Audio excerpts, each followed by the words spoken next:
I'm going to talk today about early culture and trade in West Africa.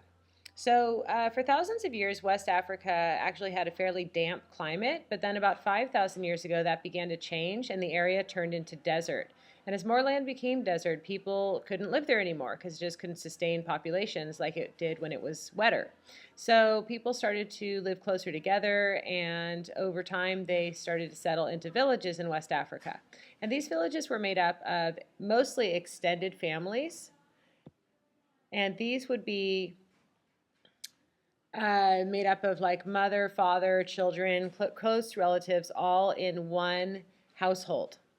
And if you didn't have an extended family, people who didn't have that might form a sort of household with people of a similar age and gender. So a bunch of, say, men who were within a few years of each other might form a what they called an age set, and women sometimes did the same thing.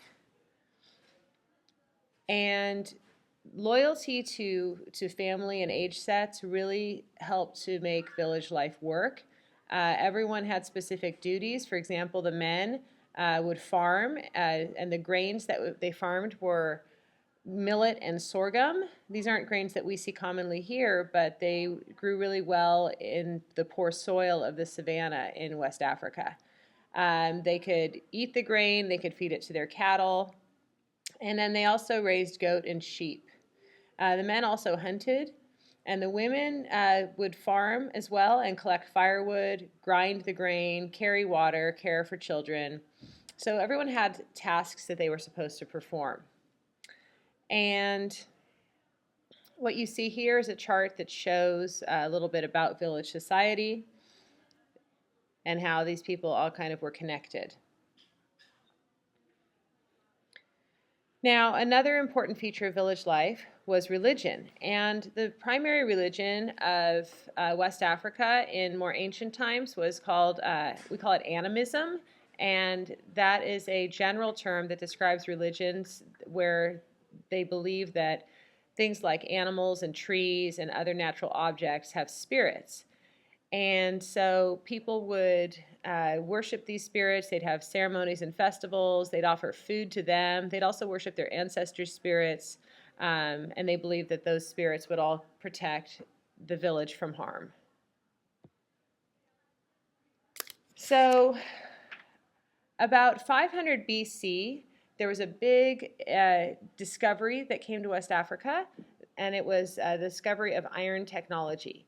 And what happened is that they discovered that certain rocks, when they were heated, would yield this metal called iron. And then when you would then heat the iron again, you could turn it into things like tools and weapons. And this gave West Africans a decided advantage over other people in the region. One of the earliest peoples to use this new technology were the Nok, and they lived in what is today Nigeria, and they made iron farm tools, such as the hoe, which allowed farmers to clear the land more quickly than they could with non-iron tools. As a result, they were able to grow more food. The Nok also used iron tips for arrows and spears because these weapons were better than the stone ones they'd been using earlier. So they helped in both fighting against invaders and also helped in hunting. So because they were better equipped as farmers, hunters, and warriors, the Nok ended up gaining a lot of power. So they came to sort of dominate West Africa in their time. The Nok also came to be known for a lot of their artwork, including sculptures that they made from clay. Many of these are of animal heads and human heads.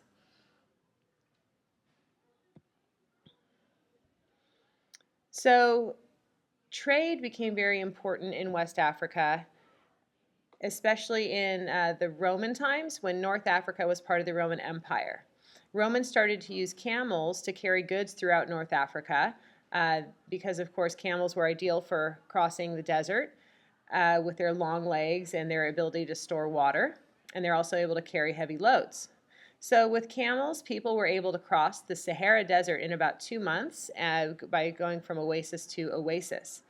And These camels here are actually carrying large slabs of salt, which were very important in the trans-Sahara trade.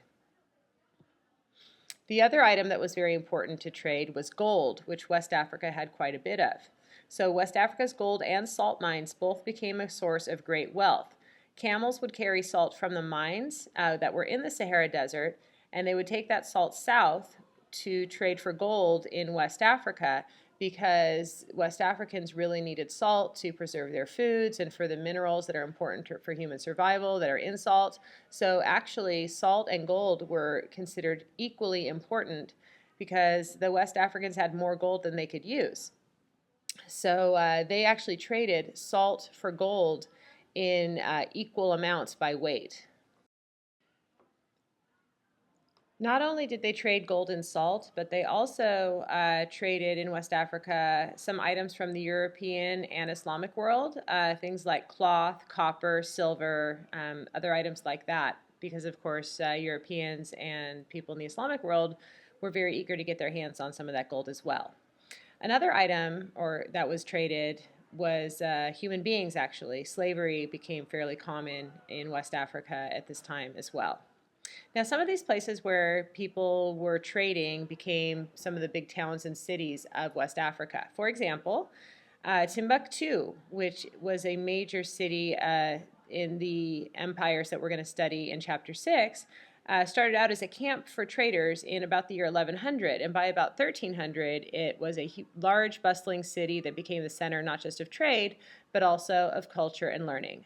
But we will learn more about Timbuktu when we study the empires of Ghana, Mali, and Songhai in Chapter 6. So to summarize, the items that contributed to the growth of West African societies most were family ties, religion, iron technology, and trade.